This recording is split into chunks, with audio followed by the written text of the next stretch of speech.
Kemudian ada hukum kausalitas yang saya katakan itu di perdebatan itu. Hukum sebab akibat ya. Bagi yang tidak tahu hukum sebab akibat itu hukum yang mengatakan setiap akibat pasti ada sebab. Pola dia. Itu sehari-hari kita amini hukum itu tanpa kita sadari. Tentu gak semua orang mengenal kata kausalitas ya. Tapi secara tidak sadar Anda mengimani itu loh. Kalau sekarang kita melihat ada kebakaran nih, pasti orang nanya sebabnya kan. Itu kenapa sih? Kalau misalnya orang datang ke dokter, nggak tiba-tiba ada apinya nggak mungkin ada suatu peristiwa yang tadinya tidak ada kemudian ada tiba-tiba dikatakan mengadakan dirinya sendiri gitu loh. Nah, kausalitas atau hukum sebab akibat itu hukum rasional. Karena Mas di luar itu nggak ada yang namanya sebab, nggak ada yang namanya akibat. Coba sekarang kalau misalnya sekarang saya minum nih, saya misalnya haus, kemudian saya minum air ini. Rasa haus saya hilang, artinya air ini menjadi sebab hilangnya rasa haus menjadi akibat, ya kan? Tapi di alam indrawi nggak ada loh yang namanya sebab itu, adanya cuma air dan hilangnya rasa ini aja. Anda bisa ngelihat gak yang namanya sebab itu mana? Ayo, sebab. Konsep sebab itu ada nggak? Yang ada air kan? Air aja. Iya, jadi kalau rasa haus termasuk sebab nggak? Ya itu akibat. Nggak, maksudnya hilangnya rasa haus. Saya minum air kemudian rasa haus hilang, itu kan akibatnya. Nah, yang saya maksud adalah hukum yang mengatakan setiap akibat butuh kepada sebab, itu hukum rasional, bukan hukum indrawi gitu. Karena di alam luar kita tidak bisa melihat tuh yang namanya sebab akibat. Yang kita lihat ada api, kebakaran. Api menjadi sebab, kebakaran menjadi akibat. Yang ada tuh apinya dan kebakarannya yang kelihatan ini. Tapi sebabnya mana yo? Adanya di sini sebab itu. Itu analisis rasional kita gitu. Iya kan? Nah, poin saya ketika kita bicara masalah ketuhanan, Tuhan itu ada dan keberadaannya bisa kita buktikan secara ilmiah melalui hukum kausalitas tadi. Karena seperti yang saya bilang, gak ada tuh saintis yang mengingkari hukum ini. Karena kalau saintis mengingkari hukum sebab akibat, dia gak bisa meneliti dong. Dokter gak mungkin mendiagnosa, farmasi gak mungkin bikin obat gitu loh. Jadi itu hukum yang bersifat universal. Semua orang mengimani itu. Nah, jadi pertanyaan kenapa kalau kita bicara asal muasal alam semesta orang gak percaya Tuhan. Sementara alam ini menurut ilmu modern nih itu ada permulaannya loh. Jadi sains itu sampai pada kesimpulan alam itu ada permulaannya. Universe itu karena sebab akibat tadi kan. Nah, ketika dia dikatakan ada permulaannya, ya secara logika kita akan mengatakan pasti ada sebabnya dong. Masa sesuatu yang tadi yang nggak ada kemudian jadi ada gitu. Tapi mengadakan dirinya sendiri kan mustahil. Masa bila motor itu menyusun dirinya sendiri atau misalnya banyak hal di dunia ini yang kita amini keberadaan sebabnya. Meskipun kita nggak pernah ngelihat loh. Mas Adi pernah nggak ngelihat yang bikin gelas ini? Enggak. Nggak pernah kan? Ya kayak orang di bawah tuh beli kopi tuh, nggak dikasih bijinya doang, terjadi sendiri. Jadi ketika orang mana Tuhan kan Tuhan nggak bisa dilihat loh. Emang kalau sesuatu yang tidak dilihat artinya tidak ada. Banyak hal di dunia ini. Anda sekarang misalnya kemalingan duit nih, naruh duit misalnya di lemari, 5 menit kemudian duitnya hilang. Itu rasio Anda langsung sampai kesimpulan loh, ini duit ada yang ngambil. Anda nggak pernah ngelihat yang ngambilnya, tapi rasio Anda mengatakan ada yang ngambil. Gak mungkin dia itu hilang dengan dirinya sendiri ya kan? Jadi alam itu ketika dikatakan ada dari ketiadaan, logika bermain di sana harus mengatakan di sana ada sebabnya. Nah sebab itulah yang kita sebut sebagai Tuhan gitu. Ilmiah apa enggak itu kesimpulan? Ya ilmiah dong. Ya ilmiah dong. Kan hukum sebab akibat hukum ilmiah. Siapa yang bisa mengingkari bahwa hukum sebab akibat itu hukum yang tidak ilmiah? Orang ateis sekalipun dia akan dipaksa dua tanda petik untuk percaya dengan hukum itu. Ya ini kayaknya kan? Ini yang diambil orang teman-teman ateis sebenarnya kan. Iya, orang ateis tuh jadi ya suka atau tidak mereka akan terlihat tidak rasional ketika mengatakan alam itu mengadakan dirinya sendiri. Itu membantah konsep dia lagi gitu. Iya, mirip dengan orang mengatakan ini ada gelas dia bikin dirinya sendiri, masa handphone bikin dirinya sendiri. Iya benar-benar. Angin puyuh sama besi tiba-tiba jadi mobil gitu. Jadi begini, sebetulnya argumen keberadaan Tuhan itu sebetulnya sangat mudah untuk dipahami. Bahwa kemudian para teolog kadang memperumit dengan rincian-rincian argumen filosofis ya karena kan setiap orang beda-beda kebutuhannya. Kalau Anda debat dengan seorang intelek memang harus begitu.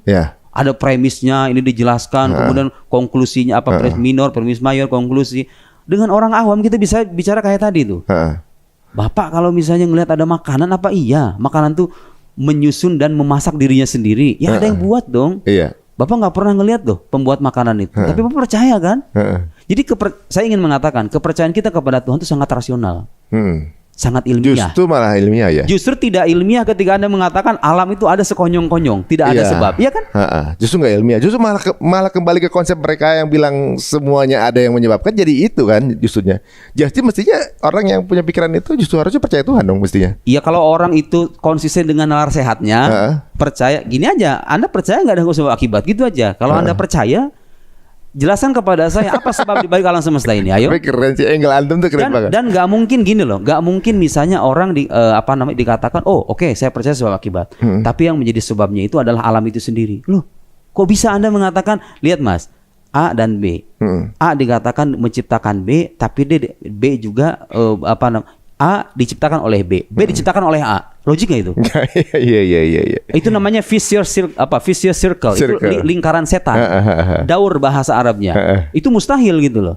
Masa Mas Ari melahirkan saya melahirkan Mas Ari, itu mungkin nggak? Kalau laki-laki nggak melahirkan ya. Maksud saya bergantung pada Mas Ari, Mas Ari bergantung kepada saya. Keberadaannya itu mungkin nggak? Gak mungkin lah. Gak mungkin lah gitu ya. Berarti ini satu konsep, satu keimanan yang berbeda di kita ya. Kita gak usah sebut gitu. Yang mengatakan bahwa Tuhan pencipta alam semesta, tapi Tuhannya lahir di alam semesta. Enggak. Tuhan itu ada salah satu keyakinan yang Tuhannya lahir di bumi, tapi dia juga pencipta alam semesta. Oh itu ya keyakinan yang berbeda bukan kita. Iya. Jadi konsepnya juga fail juga di situ kan berarti. Tapi secara umum gini Mas, agama teistik itu sebetulnya percaya dengan creator itu, pencipta itu sebetulnya percaya. Jadi ada satu titik temu antara kita dengan mereka, percaya dengan Tuhan pencipta. Iya, di situnya ketemu. Itu ketemu gitu ya. Jadi ya itu tadi, ketika orang-orang mengatakan kepercayaan kepada Tuhan itu tidak ilmiah, saya kadang-kadang iseng bertanya, oke, apa bukti ilmiahnya kalau kepercayaan itu tidak ilmiah? Mereka nggak akan bisa jawab loh.